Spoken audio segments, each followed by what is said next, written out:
Welcome back to my YouTube channel. Friends, ಇವತ್ತು ನಾನು ನಿಮಗೆ ಸಿಂಪಲ್ಲಾಗಿ ಕ್ಯಾರೆಟ್ ಪಲ್ಯ ಯಾವ ರೀತಿ ಮಾಡೋದು ಅಂತ ತೋರಿಸ್ತಾ ಇದ್ದೀನಿ.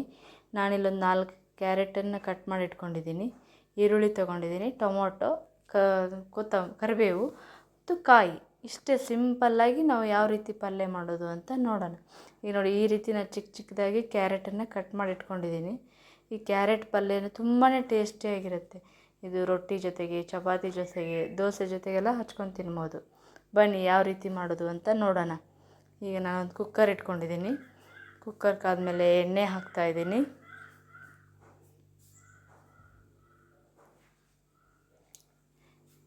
ಇದು ತುಂಬಾ ಟೇಸ್ಟಿಯಾಗಿರುತ್ತೆ ಕ್ಯಾರೆಟ್ ಪಲ್ಯ. ಒಂಥರ ಸಿಹಿಯಾಗಿ ಟೇಸ್ಟಿಯಾಗಿರುತ್ತೆ. ಇಲ್ಲ ಜೀರಿಗೆ ಹಾಕ್ತಾಯಿದ್ದೀನಿ, ಸಾಸಿವೆ. ನೀವು ಇದಕ್ಕೆ ಬೇಕಾದರೆ ಎಕ್ಸ್ಟ್ರಾ ಕಾಯಿ ಮಸಾಲ ಎಲ್ಲ ರುಬ್ಬಿಬಿಟ್ಟು ಹಾಕ್ಕೋಬೋದು.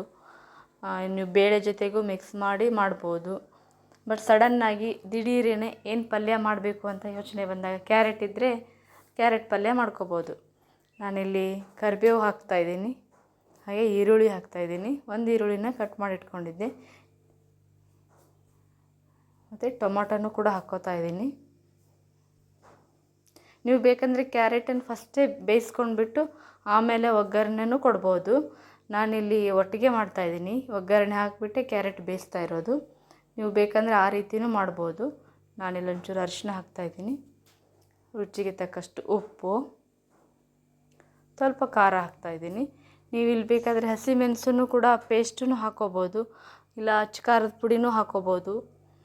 ನಾನಿಲ್ಲಿ ಮಸಾಲೆ ಖಾರ ಹೇಳಿದ್ದೆ, ಅದು ಹಾಕ್ತಾಯಿರೋದು.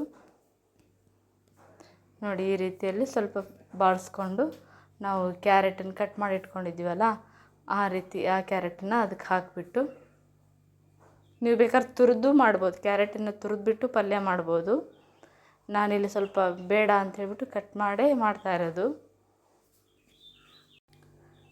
ಅದನ್ನೆಲ್ಲ ಒಂದು ಸಲ ಮಿಕ್ಸ್ ಮಾಡಿ, ಒಗ್ಗರಣೆ ಎಲ್ಲ ಅದಕ್ಕೆ ಕ್ಯಾರೆಟಿಗೆ ಜೊತೆಗೆ ಮಿಕ್ಸ್ ಮಾಡಿಬಿಟ್ಟು ನೋಡಿ, ಒಂದು 2 ನಿಮಿಷ ಅದನ್ನು ನೀಟಾಗಿ ಅದ್ರ ಜೊತೆಗೆ ಮಿಕ್ಸ್ ಮಾಡಬೇಕು. ಈಗ ನಾನು ಇದಕ್ಕೆ ಒಂದು ಗ್ಲಾಸ್ ನೀರು ಹಾಕ್ತಾಯಿದ್ದೀನಿ. ಸ್ವಲ್ಪ ಬೇಯಬೇಕಲ್ಲ, ಹಾಗಾಗಿ 1 ಗ್ಲಾಸ್ ನೀರು ಹಾಕ್ತಾಯಿದ್ದೀನಿ ಅದಕ್ಕೆ. ಈಗ ನೀರು ಹಾಕ್ಬಿಟ್ಟು ಮೇಲ್ಗಡೆ ಒಂದು ಸ್ವಲ್ಪ ತುರಿದಿರೋ ಕಾಯಿ ಇಟ್ಕೊಂಡಿದ್ದೆ, ಕಾಯಿ ತುರಿ ಹಾಕ್ತಾಯಿದ್ದೀನಿ. ನೀವು ಆಪ್ಷನಲ್, ಬೇಕಂದರೆ ಹಾಕ್ಕೋಬೋದು, ಬೇಡ ಅಂದರೆ ಸ್ಕಿಪ್ ಮಾಡ್ಬೋದು. ಇಲ್ಲಿದ್ರ ಜೊತೆಗೆ ನೀವು ಬೇಕಾದರೆ ಶೇಂಗಾದ ಪೌಡ್ರು, ಹುಚ್ಚೆಣ್ಣೆ ಪೌಡ್ರು ಎಲ್ಲ ಹಾಕ್ಕೋಬೋದು. ನಾನಿಲ್ಲಿ ಹಾಕಲಿಲ್ಲ, ಜಸ್ಟ್ ಕಾಯಿ ಅಷ್ಟೇ ಹಾಕಿದ್ದು. ನೀವು ಅದು ಇದ್ದರೆ ಅದನ್ನೂ ಹಾಕ್ಕೋಬೋದು. ಕಾಯಿ ಇಲ್ಲ ಅಂದರೆ ಅದನ್ನು ಶೇಂಗಾ ಪೌಡ್ರನ್ನ ಮಿಕ್ಸ್ ಮಾಡ್ಕೋಬೋದು. ನೋಡಿ, ಈ ರೀತಿಯಾಗಿ ನಾನೊಂದು 3 ವಿಸಲ್ ಬೇಯಿಸಿದ್ದೀನಿ. ಈ ರೀತಿಯಾಗಿ ಚೆನ್ನಾಗಿ ಮೆತ್ತಗೆ ಬೆಂದಿದೆ, ಅದು ಸಾಫ್ಟಾಗಿ ಬೆಂದಿರುತ್ತೆ. ಈಗ ನಾವು ಅದನ್ನು ಚಪಾತಿ ಜೊತೆಗೆ ತಿನ್ನೋಕ್ಕೆ ಟೇಸ್ಟಾಗಿರುತ್ತೆ. ಸಡನ್ನಾಗಿ ದಿಢೀರನೆ ಏನು ಪಲ್ಯ ಮಾಡಬೇಕು ಅಂತ ಯೋಚನೆ ಬಂದಾಗ ಕ್ಯಾರೆಟ್ ಇದ್ದರೆ ಕ್ಯಾರೆಟ್ ಪಲ್ಯನ ಮಾಡ್ಕೋಬೋದು. ನೋಡಿ, ಈ ರೀತಿ ನಾನು ಚಪಾತಿ ಜೊತೆಗೆ ಮಾಡಿದ್ದೀನಿ. ಹಾಗಾದರೆ ಈ ವಿಡಿಯೋ ನಿಮಗೆ ಇಷ್ಟ ಆದರೆ ಲೈಕ್ ಮಾಡಿ, ಶೇರ್ ಮಾಡಿ, ಸಬ್ಸ್ಕ್ರೈಬ್ ಮಾಡಿ, ಕಮೆಂಟ್ ಮಾಡಿ. Okay, thank you.